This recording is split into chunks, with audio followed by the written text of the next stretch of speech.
Bismillahirrahmanirrahim. Assalamualaikum warahmatullahi wabarakatuh.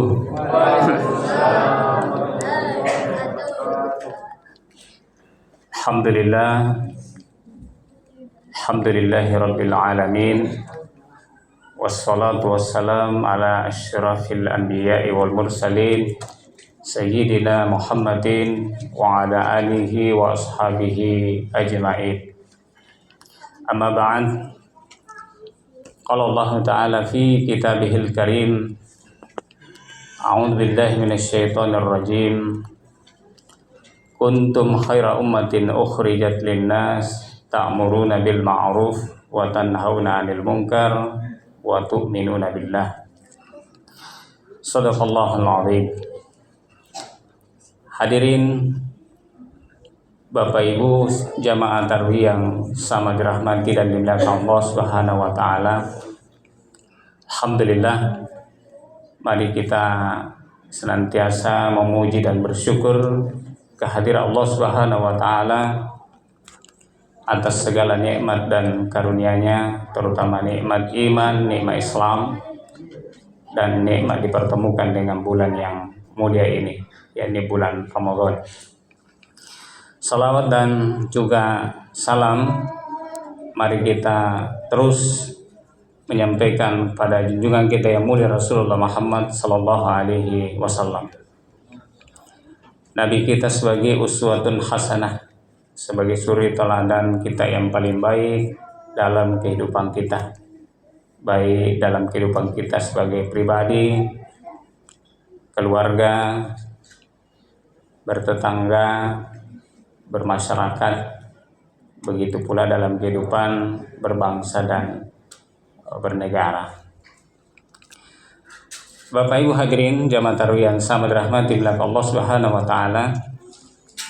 Pada malam hari ini judul ceramah tarawih kita yang akan kita sampaikan adalah hidup mulia dengan Islam.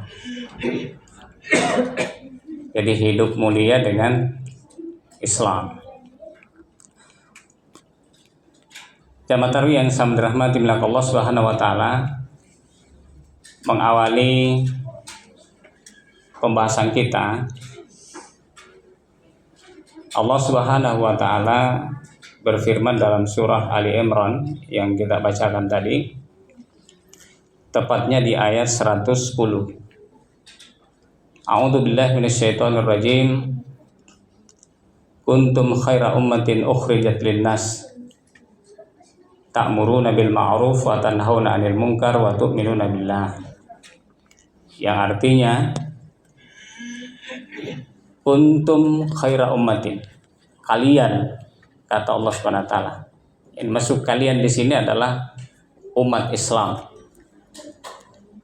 Jadi umat Islam adalah khaira ummah, adalah sebaik-baik umat. Jadi sebaik-baiknya umat yang diturunkan oleh Allah Subhanahu wa taala, ukhrijat linnas, di tengah-tengah kehidupan umat manusia. Manusia yang dimasukkan di sini adalah seluruh manusia.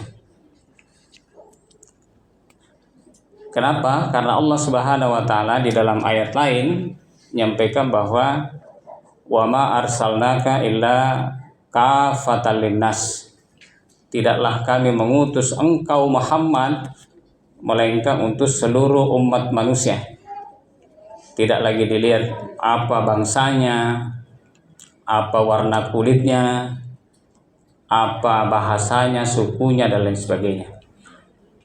Jadi seluruh umat manusia. Jadi Nabi Muhammad SAW diutus untuk seluruh umat manusia. Ini berbeda dengan Nabi dan Rasul yang diutus sebelum Nabi Muhammad SAW.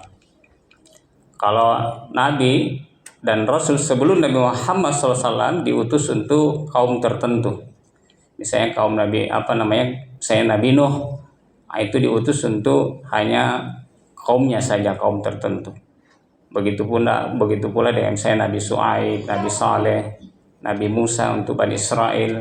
Nabi Isa untuk kaum Nasrani dan seterusnya. Tapi untuk Nabi Muhammad SAW kafatan linnas, tidak lagi dibatasi kaum atau umat tertentu, tapi untuk seluruh umat manusia. Dan tidak hanya disampaikan bahwa untuk seluruh umat manusia, bahkan Allah Subhanahu wa taala memuliakan kita dengan agama risalah yang dibawa oleh Nabi Muhammad SAW itu, yakni dengan menjadi rahmatan lil alamin. Wa ma arsalnaka illa rahmatan lil alamin. Kata Allah Subhanahu wa taala, tidaklah kami mengutus engkau Muhammad melainkan menjadi rahmat bagi sekalian alam. Jadi Nabi SAW diutus untuk membawa rahmat bagi sekalian alam. Jadi risalahnya, syariahnya, hukumnya, perintahnya, kalau dilakukan semua perintah-perintah itu, maka itu akan menghasilkan kerahmatan, kebaikan, kemaslahatan, baik secara pribadi, keluarga, begitu pula dalam kehidupan bermasyarakat, berbangsa, dan bernegara. Itu kalau diterapkan hukum Allah Subhanahu wa taala, syariat Allah Subhanahu wa taala. Begitu pula ketika Allah Subhanahu wa taala memberikan kita suatu larangan. Ya, larangan yang diharamkan oleh Allah Subhanahu wa taala. Maka selama kita menghindari larangan itu, tidak melakukannya, maka insya Allah kita terhindar dari segala mara bahaya, segala musibah, dan segala bencana. Oleh karena itu kaum muslimin jamaah tarawih yang saya rahmati Allah Subhanahu wa taala. Jadi kalau kita mau mendapatkan hidup mulia dengan Islam, maka yang pertama rumusnya itu adalah kita menerapkan hukum-hukum Allah Subhanahu wa taala dalam kehidupan kita. Kita mentaati syariahnya, mentaati perintah Allah Subhanahu wa taala, baik dalam kehidupan pribadi, keluarga, masyarakat, bangsa, dan negara. Ya, misalnya ada hukum-hukum Islam, syariat Islam, perintah Allah Subhanahu wa taala yang sifatnya pribadi dilaksanakan, seperti sholat 5 waktu. Ya. Jadi sholat 5 waktu kalau kita laksanakan dengan baik, dengan benar, maka insya Allah itu akan mendatangkan kemaslahatan dalam kehidupan kita. Itu dijamin oleh Allah Subhanahu wa taala. Allah mengatakan innas sholata tanha 'anil fahsya'i wal munkar. Sesungguhnya sholat itu akan mencegah dari perbuatan keji dan perbuatan mungkar. Artinya, kalau kita ini benar-benar melaksanakan sholat dengan baik, maka insya Allah kita akan akan terjauh, ya, terhindar dari perbuatan-perbuatan yang buruk tadi. Maka intinya, kuncinya itu, laksanakan ibadah sholat dengan baik, dengan benar. Puasa juga begitu. Ibadah puasa, kalau kita melaksanakan ibadah puasa ini insya Allah 1 bulan penuh ini, maka ini juga akan mendatangkan kemaslahatan bagi kehidupan kita. Makanya Allah Subhanahu wa taala jelaskan bahwa la'allakum tattaqun. Jika kita melaksanakan ibadah puasa dengan benar, maka akan menghadirkan di dalam diri kita ini ketakwaan. Ya, ketakwaan.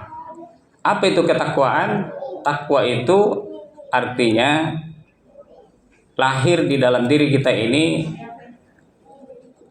kemampuan, ya. Jadi kemampuan untuk melaksanakan perintah-perintah Allah Subhanahu wa taala dan menjauhi larangan-larangan Allah Subhanahu wa taala. Jadi itulah yang dimaksudkan dengan takwa. Jadi takwa itu kalau sudah ada kemampuan yang didorong oleh kemauan. Ya. Jadi kalau kemampuan saja tentu tidak cukup, harus disertai dengan kemauan. Ya. Jadi mampu dan mau. Kalau persoalan kemampuan, maka sebetulnya semuanya kita mampu. Ya. Karena Allah Subhanahu wa taala tidak mungkin membebani kita suatu kewajiban, suatu perintah yang tidak bisa kita kerjakan, tidak ada itu. Ya. Jadi la yukallifullahu nafsan illa wusaha.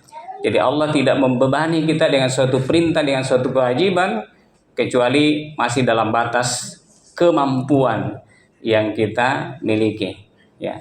Jadi kemampuan ada, tinggal kemauan, ya. Jadi kalau sudah ada kemampuan maka kemauan, ya. Jadi sebetulnya kalau bicara puasa semua kita mampu, ya. Masalahnya mau tidak. Nah, itu kan persoalannya.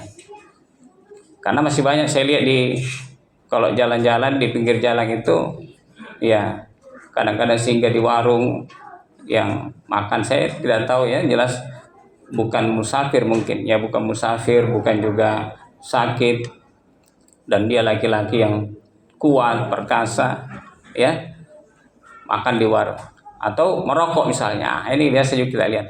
Nah, orang-orang seperti ini kita pastikan bahwa bukan tidak mampu. Nah, yang jadi masalah adalah mau tidak. Nah, jadi mampu tidak, artinya mampu saja tidak cukup, harus disertai dengan kemauan, ya. Jadi harus ada kemauan, dorongan yang kuat di dalam diri kita. Nah, itu yang pertama. Jadi kalau kita ingin mulia dalam kehidupan kita, maka kita harus menerapkan hukum Islam ini, apa yang menjadi perintah-perintah Allah Subhanahu wa taala, baik secara pribadi, begitu pula dalam kehidupan keluarga kita, ya, menjadi suami yang baik, mendidik anak-anak, ya, anak-anak juga berbakti kepada kedua orang tua, ya, itu bagian dari perintah-perintah syariah. Nah, dalam kehidupan bermasyarakat juga begitu, berbangsa, bernegara, maka negara juga menjalankan hukum-hukum Allah Subhanahu wa taala, syariah Allah Subhanahu wa taala, ya. Jadi banyak sekali hukum-hukum yang mestinya memang negara menerapkan syariah Islam, ya. Misalnya di bidang ekonomi, politik, pergaulan, pendidikan, kesehatan, juga dalam persoalan-persoalan hukum dan lain sebagainya. Jadi sebetulnya sangat banyak. Nah, itu yang pertama. Yang kedua, kalau kita juga ingin hidup mulia, ya. Jadi di samping kita menjalankan syariah tadi secara sempurna dalam kehidupan kita, maka yang kedua adalah kita harus bersatu, punya kesatuan, ya. Jadi ukhuwah Islamiyah yang kuat, persatuan yang kuat. Kalau umat Islam tidak bersatu, maka pasti kita terhina karena kita lemah, ya. Kita dihinakan oleh musuh-musuh kita. Contohnya apa? Contohnya itu sudah banyak sekali. Bagaimana umat Islam di berbagai negara, berbagai negeri itu dizalimi, ya, bahkan di genosida, ya, misalnya seperti yang terjadi di Gaza misalnya, di Palestina, ya. Dan tidak ada yang bisa menolong mereka, ya. Setiap saat mereka dibombardir, dibunuhi oleh orang-orang Zionis, ya. Kita hanya bisa, kalau mereka terluka, ya, kita hanya bisa kasih obat-obatan, ya, kasih bahan makanan dan sebagainya. Tapi kita tidak bisa menembakkan satu peluru pun, ya, dari negara kita. Satu personil prajurit pun tidak bisa kita kirim ke sana. Kenapa? Karena kita tidak bersatu. Seolah-olah bahwa umat Islam yang ada di Palestina, di Gaza itu adalah urusan bangsa Palestina sendiri. Padahal kita dipersaudarakan oleh Allah Subhanahu wa taala, innamal mu'minuna ikhwah. Jadi orang mukmin itu bersaudara. Ya, Rasulullah mengatakan kal jasadatil wahid, seperti satu tubuh. Apabila satu bagian tubuh yang sakit, maka bagian tubuh yang lain turut merasakan sakit. Ya. Jadi kita dihinakan. Ya. Contoh yang paling mutakhir, ya, tentu apa yang terjadi di Iran. Jadi ingat, di Iran itu bukan persoalan sekedar Amerika bersama dengan Israel bersekutu menyerang Iran. Itu bukan sekedar menyerang Iran, tapi itu menyerang Islam, menyerang umat Islam. Mengapa? Karena itu yang namanya negara penjajah, ya, yang namanya negara penjajah seperti Amerika dan Israel itu memang tidak akan pernah mau melihat ada negara yang memiliki kekuatan yang bisa menandingi kekuatan mereka, karena mereka takut. Makanya umat Islam itu dipecah-pecah menjadi negara-negara kecil di dunia setelah Perang Dunia Pertama. Itu karena mereka takut umat Islam itu bersatu. Karena kalau umat Islam bersatu kuat, tidak bisa kita mainin, tidak bisa kita kuasai ekonominya, tidak bisa kita kuasai kekayaan alamnya, ya, di berbagai negara di dunia. Nah, itu jadi kita akan lemah ketika kita tidak bersatu, ya. Dan luar biasa kita dengar beritanya di Iran itu bahwa kepemimpinan tertingginya itu yakni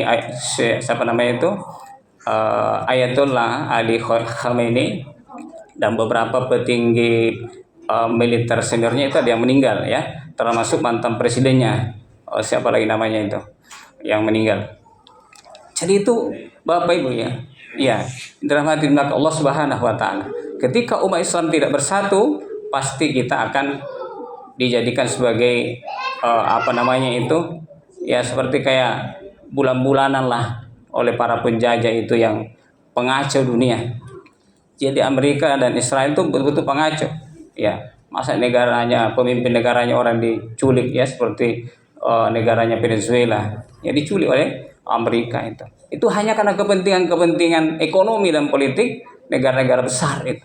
Iya. Dulu umat Islam tidak pernah mengalami kelemahan seperti ini. Kenapa? Karena kita bersatu dan ada yang mempersatukan kita. Jadi memang juga tidak akan kita bersatu kalau tidak ada yang mempersatukan. Dan yang mempersatukan dulu itu adalah karena ada kepemimpinan yang disebut dengan Amirul Mukminin.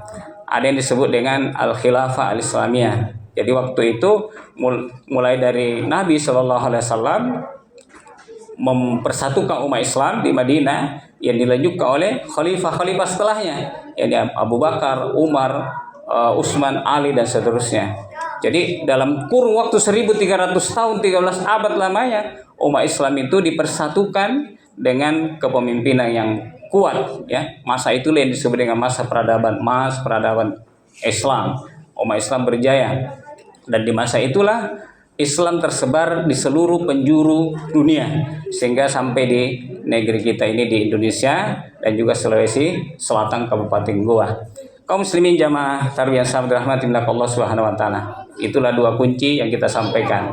Bahwa kalau kita ingin mulia, tidak ada jalan lain kecuali satu, kita menerapkan hukum Islam secara sempurna, baik secara pribadi, keluarga dan juga dalam kehidupan berbangsa dan negara. Yang kedua, kita harus bersatu. Bersatu kita kuat, dan kalau kita berpecah belah maka kita menjadi lemah seperti hari ini. Mudah-mudahan memberikan manfaat. Adanallahu wa iyyakum. Assalamualaikum warahmatullahi wabarakatuh.